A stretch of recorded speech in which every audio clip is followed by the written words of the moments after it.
जय हिंद, वंदे मातरम। मेरे प्यारे साथियों, इंडियन एयरफोर्स में एक ओपन रैली भर्ती आ चुकी है, जिसके लिए आपको ऑनलाइन आवेदन करना होगा। 10वीं पास सभी अभ्यर्थी इसके लिए आवेदन करके ओपन रैली भर्ती में हिस्सा ले सकते हैं। ये भर्ती आपकी 3 जुलाई से लेकर के 12 जुलाई तक कंडक्ट कराई जाएगी और 2 जगह पर ये भर्ती कराई जाएगी। एक तो 3 ASC air force station Kanpur Uttar Pradesh के अंदर होगी और दूसरी 7 ASC number 1 Cubbon road Bangalore Karnataka के अंदर ये भर्ती होगी। और इसमें जो आवेदन कर सकते हैं, कौन कौन आवेदन कर सकते हैं, पूरे ऑल ओवर इंडिया के बच्चे, यानी कि यहाँ पर आप देख सकते हो all the district of all state, यानी कि भारत के सभी राज्यों के सभी डिस्ट्रिक्ट्स के बच्चे इसके लिए आवेदन कर सकते हैं। साथ ही भारत के सभी केंद्र शासित प्रदेश के सभी बच्चे इसके लिए आवेदन कर सकते हैं। उसके लिए जो आवेदन की तिथि रखी गई है, वो आपकी जो तारीख है आवेदन की 22 मई 2024 से इसके ऑनलाइन आवेदन स्टार्ट हो जाएंगे। 5 जून 2024 तक इसके ऑनलाइन आवेदन चलने वाले हैं। ये जो वेबसाइट दी हुई है, इस वेबसाइट पर जाकर के आप इसके लिए आवेदन कर सकते हो। आवेदन करने के बाद एडमिट कार्ड इशू होगा। एडमिट कार्ड इशू होने के बाद आपकी जो भर्ती कंडक्ट कराई जाएगी इन दो जगह पर कराई जाएगी, यानी कि कुछ बच्चों की जो होगी वो कर्नाटक बेंगलोर के अंदर होगी, कुछ बच्चों की आपके उत्तर प्रदेश के अंदर होगी, जो कि कानपुर के अंदर कराई जाएगी। ठीक है ना। और ये भर्ती जो होने वाली है म्यूजिशियन के पदों पर होने वाली है, अग्निवीर म्यूजिशियन के पदों पर। इसकी जो योग्यता मांगी गई है सिर्फ साधारण 10वीं पास मांगी गई है। आप यहाँ पर देख सकते हो,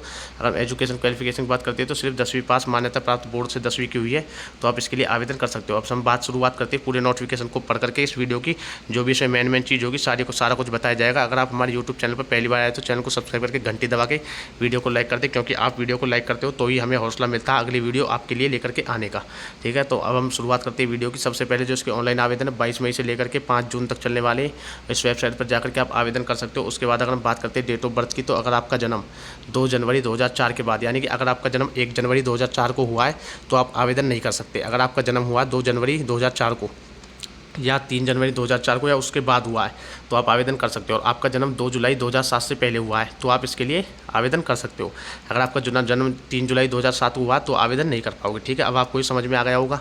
उसके बाद अगर हम बात करते हैं कौन कौन आवेदन कर सकता है, तो अनमेरिड मेल और फीमेल दोनों ही इसके लिए आवेदन कर सकते हैं, लेकिन उनकी शादी नहीं होनी चाहिए। ठीक है, उसके बाद एजुकेशन क्वालिफिकेशन की बात करते हैं तो 10वीं पास होनी चाहिए किसी भी मान्यता प्राप्त बोर्ड से। ठीक है, अब यहाँ पर आप म्यूजिक पढ़ सकते हो। म्यूजिकों के नाम दिए हुए जो म्यूजिशियन सीखते होंगे उनको पता होगा म्यूजिकों के बारे में। ठीक है, जो भी इस वीडियो को देख रहे होंगे यहाँ पर म्यूजिशियन के बारे में दिया हुआ है कि अगर आपके पास इनमें से कोई भी म्यूजिक बजाना आता है तो आप इस भर्ती में हिस्सा ले सकते हो। ठीक है, उसके बाद क्या आ जाता है आपका म्यूजिशियन का सर्टिफिकेट। अगर आपका सर्टिफिकेट यहाँ से मान्यता प्राप्त है, जहाँ पर आप देख सकते हो सारा कुछ दिया हुआ है, या फिर आपका डिप्लोमा जो आपने यहाँ से किया हुआ है, जो इसमें जानकारी दी हुई है, तीसरे नंबर पर जो जानकारी दी हुई है यहाँ से दिया हुआ है, तो आप इसके लिए फॉर्म भर सकते हो। अगर हम हाइट की बात करते हैं तो हाइट जो मेल कैंडिडेटों से हाइट मांगी गई है 162 सेंटीमीटर, फीमेल कैंडिडेटों से 152 सेंटीमीटर हाइट मांगी गई है। बाकी जो गढ़वाली, नॉर्थन, ईस्टर्न, लक्षद्वीप वगैरह के होते हैं उनको हाइट में छूट दी जाती है, वो इसमें भी दी हुई है। ठीक है ना। उसके बाद अगर हम बात करते हैं वेट वगैरह के बारे में, तो वो आपका हाइट के हिसाब से वेट मांगा जाता है।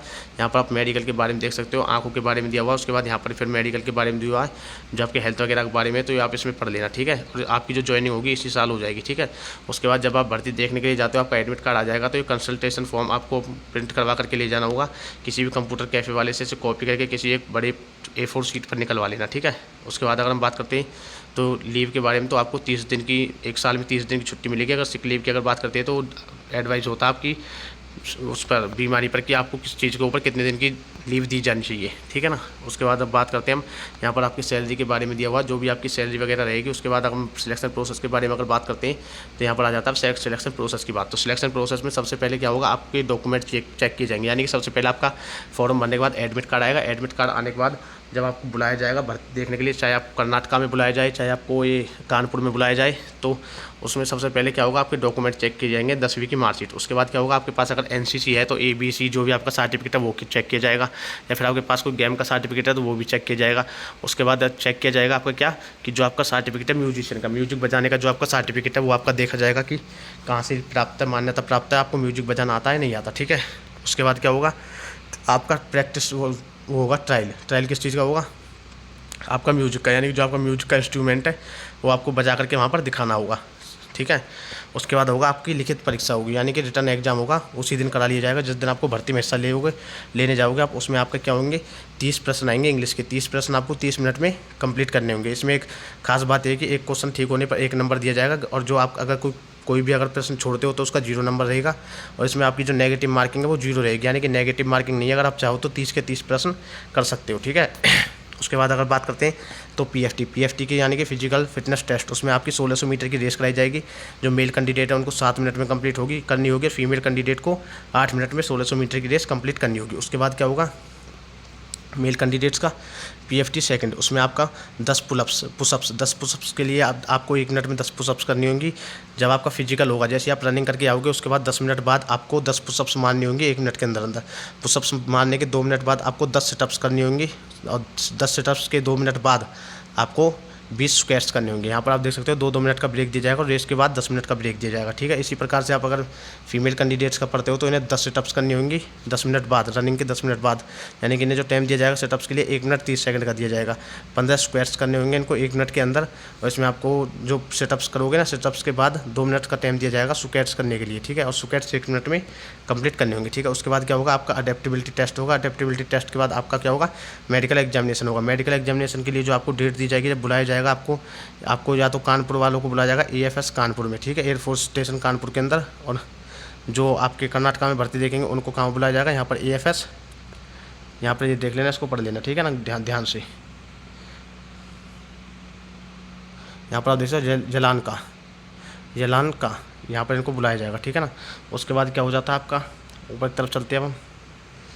यहाँ पर आपका मेडिकल के बारे में दिया हुआ है, जो आपका मेडिकल में चेक होगा। यहाँ पर आप देख सकते हो जैसे हीमोग्राम, यानी कि जो हीमोग्राम जिसे हम सीबीसी बोलते थे, यूरिन टेस्ट, बायोकेमिस्ट्री में sugar, fasting, PP, serum cholesterol, urea, uric acid, creatinine, ओटीपीटी, एक्सरे वगैरह, फिर आपका अल्ट्रासाउंड, एंजियोग्राफी, ईसीजी वगैरह, ये आपका मेडिकल में होंगे, ठीक है। उसके बाद अगर आपका मेडिकल में कोई पॉइंट बन जाता है, अगर आप कानपुर से हो तो आपको गोरखपुर भेजा जाएगा।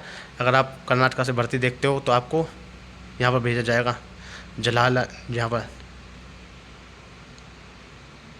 जलालाई, यहाँ पर भेजा जाएगा आपको, ठीक है ना। उसके बाद क्या होता है, आपको पीएसएल की डेट मिल जाएगी। पीएसएल की अगर हम डेट की बात करते हैं तो यहाँ पर आपका डीए टीए वगैरह देख लेना, सारा कुछ दिया हुआ है। उसके बाद क्या होगा, आपको जो पीएसएल की डेट रहने वाली है वो आपकी 11 नवंबर रहने वाली है, 11 नवंबर 2024।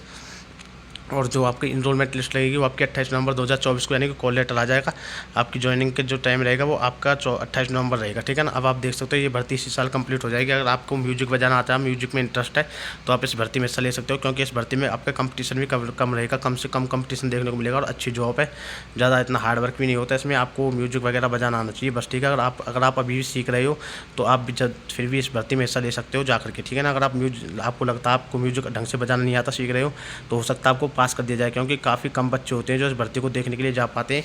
क्योंकि अगर जो म्यूजिक बजा रहे होंगे, कंटिन्यू म्यूजिक का काम कर रहे होंगे, तो उनकी उम्र वो बड़ी एज हो चुकी होगी। लेकिन जो 17.5 से लेकर 21 वर्ष के बीच में आते होंगे, उनको भी म्यूजिक बजाना आता ही कहाँ होगा। तो इसलिए बोल रहा हूँ कि अगर आपने सीखना चाहते हो तो अपने कहीं पास से सीख सकते हो, वहाँ से कुछ सर्टिफिकेट वगैरह बनवा सकते हो, कि एक्सपीरियंस वगैरह बनवा सकते हो, जो कि रजिस्टर्ड संस्था हो, जो म्यूजिशियन बजाना सिखाता हो, ऐसी कोई संस्था हो, तो वहाँ से भी आप सर्टिफिकेट बनवा करके इस भर्ती में हिस्सा ले सकते हो, ठीक है ना। अगर कोई डाउट रहेगा तो मैंने इंस्टाग्राम का लिंक डाल दिया डिस्क्रिप्शन में, वहाँ से डायरेक्ट मुझसे आप कॉन्टैक्ट कर सकते हो। मैं आपको आप जो भी मैसेज करोगे उसका जवाब दे करके बता दूँगा, आपके जो भी डाउट होंगे उनको क्लियर कर दूँगा, ठीक है ना। जय हिंद, जय भारत।